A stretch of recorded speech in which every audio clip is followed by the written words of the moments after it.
जम्मू कश्मीर के पूर्व मुख्यमंत्री people alliance for Gupkar declaration बना था, उसको कमजोर करने के लिए केंद्र सरकार यानी कि भारतीय जनता पार्टी ने जम्मू कश्मीर में डीडीसी के चुनाव करवाए। और भारतीय जनता पार्टी को यह लग रहा था कि इस चुनाव से फूट पड़ जाएगी, लेकिन ऐसा बिल्कुल नहीं। केंद्र सरकार ने जो है उस पर रिएक्शन लिया। उमर अब्दुल्ला ने यह भी कहा कि वो भाषण मैंने 12 बजे बांडीपुरा में दिया था कि जम्मू कश्मीर का प्रधानमंत्री होना चाहिए और जो हमारे हक और हकूक हैं उनको जो हमसे छीने गए हैं वो हक और हकूक हम वापस लेंगे। और 4 बजे देश के प्रधानमंत्री नरेंद्र मोदी ने यह भाषण दिया कि कुछ लोग कश्मीर में बैठे हुए हैं और वो लोगों को भटका रहे हैं। वो ये कह रहे हैं कि अब जम्मू कश्मीर का अलग प्रधानमंत्री होना चाहिए। भारत में 2 प्रधानमंत्री क्या आपको स्वीकार है या फिर नहीं? तो प्रधानमंत्री वाली बात पर उमर अब्दुल्ला जो है उस पर भी उन्होंने टिप्पणी की और साथ ही साथ उन्होंने ये कहा कि धारा 370 और 35A को 5 अगस्त 2019 को जब जम्मू कश्मीर से हटाया गया वो नाजायज तरीके से हटाया गया, यानी कि गैर कानूनी तरीके से, गैर आईनी तरीके से जो है वो जम्मू कश्मीर से हटाया गया। साथ ही साथ उमर अब्दुल्ला ने यह भी कहा कि भारतीय जनता पार्टी इसलिए सुप्रीम कोर्ट में केस की सुनवाई नहीं होने दे रही है क्योंकि उनको मालूम है कि हमारा केस स्ट्रांग है, इसलिए उनके पास कोई तथ्य नहीं है, इसलिए वो सुप्रीम कोर्ट में धारा 370 और 35A के उस केस को शुरू ही नहीं होने दे रहे हैं क्योंकि उनको मालूम है कि हमारे पास प्रूफ करने के लिए कुछ भी नहीं है। साथ ही साथ उन्होंने उस समय के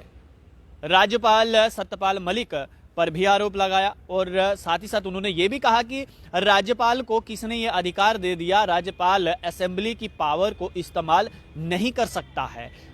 और आपको याद होगा कि कैसे देश के गृह मंत्री ने 5 अगस्त 2019 को जम्मू कश्मीर से धारा 370 और 35A को हटाया था। उसको कोट करते हुए उमर अब्दुल्ला ने कहा कि राज्यपाल को किसने ये पावर दे दी, किसने ये अधिकार दिया कि वो जम्मू कश्मीर की जनता की बात जो है वो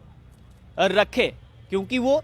जीता हुआ व्यक्ति नहीं है, लोगों से के द्वारा चुना हुआ व्यक्ति नहीं है, रिप्रेजेंटेटिव नहीं है अवाम का, इसलिए उसको किसी ने भी पावर नहीं दिया है कि वो जम्मू कश्मीर की जनता की बात जो है वो केंद्र में कर सके। तो ये तमाम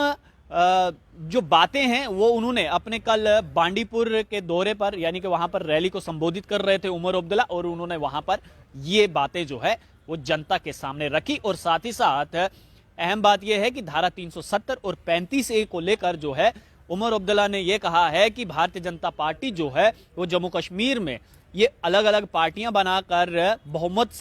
बहुमत लेने का प्रयास कर रही है और कल को ये एक ऐसा बिल पेश करने वाले हैं जम्मू कश्मीर असेंबली में, जिस बिल को पास करने के बाद अगर सुप्रीम कोर्ट कल को इनको पूछता भी है कि आपके पास क्या प्रूफ है, क्या तथ्य है कि 5 अगस्त 2019 के फैसले से जम्मू कश्मीर की जनता जो है वो खुश है, तो पार्लियामेंट में ये असेंबली में एक बिल पास करने वाले हैं जिसमें यह होगा कि जम्मू कश्मीर की जनता 5 अगस्त 2019 के फैसले से खुश है और वो सुप्रीम कोर्ट के सामने रखेंगे। और उमर अब्दुल्ला ने कहा कि हम ऐसा बिल्कुल भी नहीं होने देंगे, जो हमारे हक और हकूक हमसे छीन लिए गए हैं, अपने उन हक और हकूकों को हम वापस लेंगे। आपकी इस बारे में क्या राय है? क्या उमर अब्दुल्ला द्वारा जो ये भाषण दिया गया है इससे आप सहमत है या फिर नहीं? अपनी राय नीचे कमेंट बॉक्स में जरूर रखिएगा। आप लोग देखते रहिए अर्ली पोस्ट। कैमरामैन गगन के साथ देव ठाकुर, जम्मू।